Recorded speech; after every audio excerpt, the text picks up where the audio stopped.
Good morning विद्यार्थियों, आप सभी का माँ स्टडी गुरु में स्वागत है। हमने पिछले वीडियो में विद्युत संयंत्र पढ़े थे। कौन कौन सा विद्युत संयंत्र पढ़ लिया था? हमने कोयला संयंत्र और नाभिकीय संयंत्र पढ़ लिया था कि कोयले से बिजली कैसे बनती है और नाभिकीय ऊर्जा से बिजली कैसे बनती है। आज पढ़ेंगे जल विद्युत संयंत्र कि जल से विद्युत उत्पादन कैसे किया जाता है। साथ ही दोस्तों, आपको है ना चैनल को सब्सक्राइब और शेयर भी करना है ताकि आपके पास जो भी हम वीडियो डालें वो सबसे पहले आपके पास पहुँचे। देखो, जल विद्युत संयंत्र में बांध बनाकर पानी की स्थितिज ऊर्जा को बढ़ाया जाता है। ठीक है, इस ऊर्जा को पानी की गतिज ऊर्जा में बदलकर टरबाइन को घुमाया जाता है। टरबाइन के घूमने पर उससे जुड़े जनरेटर द्वारा विद्युत उत्पादन होगा। देखो, इसको एक चित्र की सहायता से समझेंगे तब समझ में आएगा। इसने बोला जल विद्युत संयंत्रों में बांध बनाकर पानी की स्थितिज ऊर्जा को बढ़ाया जाता है। चलो बांध बना लेते हैं। यह हमने क्या बना लिया? बांध बना लिया। क्या बना लिया? बांध। और बांध में क्या भरा हुआ है? पानी। बांध है, बांध में क्या भरा हुआ है? पानी। अब देखो, पानी एक जगह स्थिर है, इसमें कौन सी ऊर्जा रहेगी? स्थितिज ऊर्जा। इसमें कौन सी ऊर्जा है? स्थितिज ऊर्जा। स्थितिज ऊर्जा। और मैंने बताया था स्थितिज ऊर्जा का सूत्र क्या होता है? mgh, मतलब जितनी ऊंचाई पे होगा उतनी क्या होगी? उसकी स्थितिज ऊर्जा बढ़ेगी। तो इसने बोला है जल विद्युत संयंत्रों में बांध बनाकर पानी की स्थितिज ऊर्जा को बढ़ाया जाता है। मतलब पानी को एक ऊंचे पर्वत पर क्या कर लिया जाता है? इकट्ठा कर लिया जाता है, मतलब बांध बना लिया जाता है। अब क्या करेंगे? देखो, इस ऊर्जा को पानी की गतिज ऊर्जा में बदलकर स्थितिज ऊर्जा को किसमें बदलेंगे? गतिज ऊर्जा में। कैसे बदलेंगे? पानी को यहाँ से नीचे गिराएंगे। पानी को क्या करेंगे? नीचे गिराएंगे। पानी यहाँ पे स्थिर था, अब क्या करेगा? यहाँ पे गति करेगा। गति के कारण कौन सी ऊर्जा आएगी? गतिज ऊर्जा। कौन सी ऊर्जा आएगी? गतिज ऊर्जा में चेंज हो गया।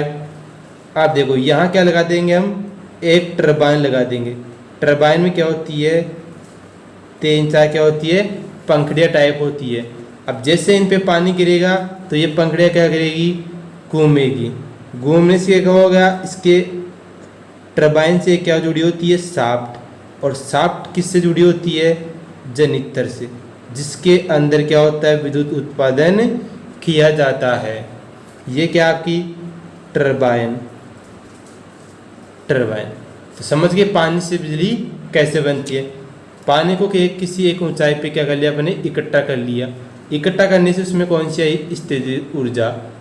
और ऊंचाई पे है, ऊंचाई से यदि पानी को गिराए जाएंगे तो वो क्या करेगा? गति के साथ नीचे आएगा। जैसे नीचे आएगा गति के साथ, टरबाइन की पंखड़ियाँ क्या होगी? उसके साथ घूमेगी। घूमने से क्या होगी?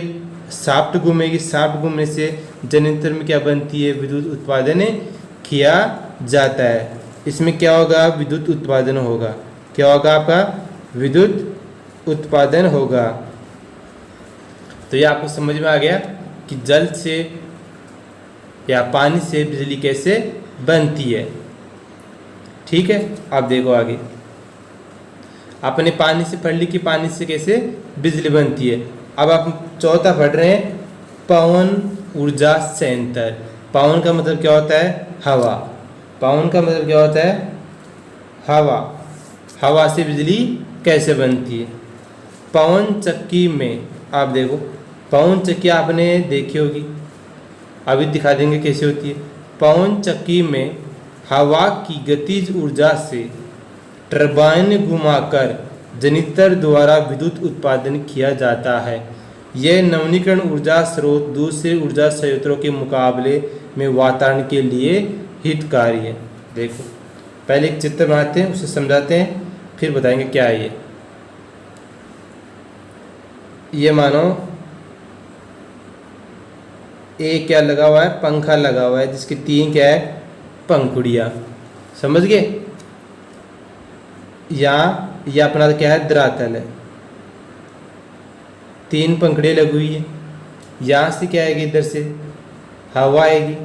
हवा चलेगी तो क्या होगी, पंखुड़ियाँ घूमेगी, घूमेगी या नहीं घूमेगी, पंखुड़ियाँ क्या होगी, घूमेगी। ऐसे घूमने से क्या होगा, यहाँ इसके एक क्या लगी होती है, साफ्ट, साफ्ट घूमेगी। और यहाँ पे साफ्ट के नीचे क्या लगा होता है, जनित्र। क्या लगा होता है, जनित्र, जिसमें क्या होती है, आपके विद्युत उत्पादन किया जाता है। क्या किया जाता है, विद्युत उत्पादन किया जाता है।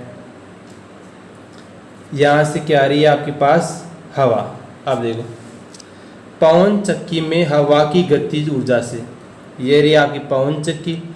किसी भी ऐसी जगह लगाते हैं जहाँ पे बहुत सारी हवा चलती है या तेज हवा के झोंके आते हैं, वहाँ पे क्या लगाती है, पवन चक्की लगाई जाती है। किसी ऊंचे पर्वत पे या पहाड़ पे लगाई जाती है। पवन चक्की में हवा की गतिज ऊर्जा से टरबाइन घुमाकर जनित्र द्वारा विद्युत उत्पादन किया जाता है। मतलब कुल मिलाकर आपको क्या करना है, ये पंखुड़ियाँ क्या बोलते हैं, टरबाइन, इसको घुमाना है। चाहे आप पानी गिरा के घुमाओ, चाहे आप भाप गिरा के घुमाओ, चाहे हवा से।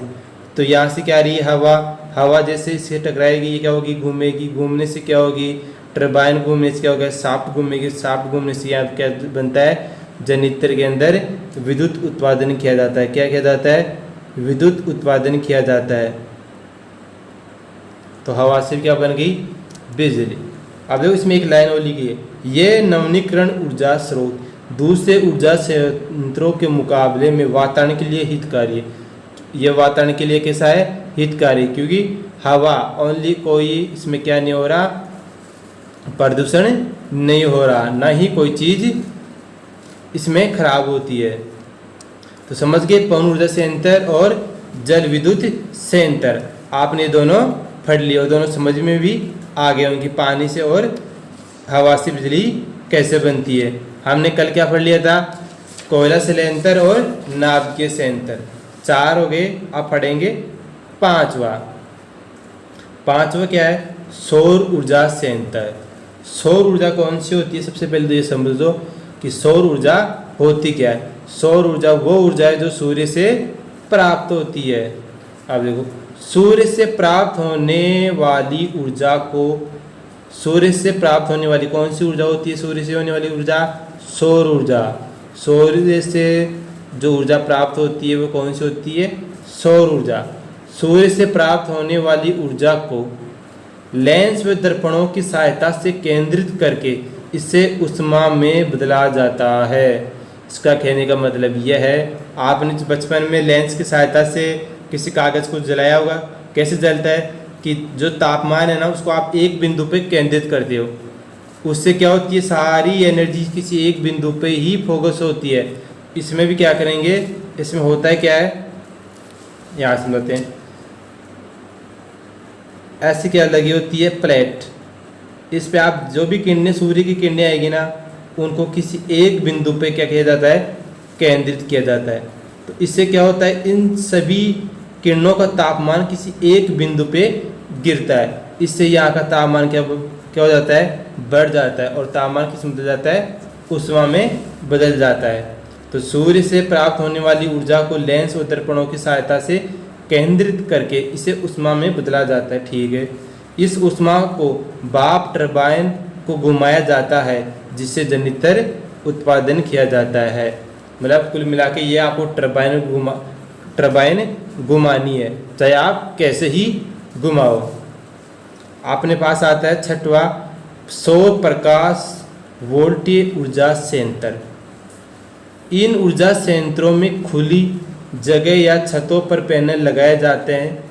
इन पैनलों में प्रकाश वोल्टेज सेल होते हैं। सूर्य की किरणें जब पैनल के सेल पर आपतित होती है तो ये सेल प्रकाश के फोटोन ग्रहण करके इलेक्ट्रॉन को उत्तेजित अवस्था में ले आते हैं।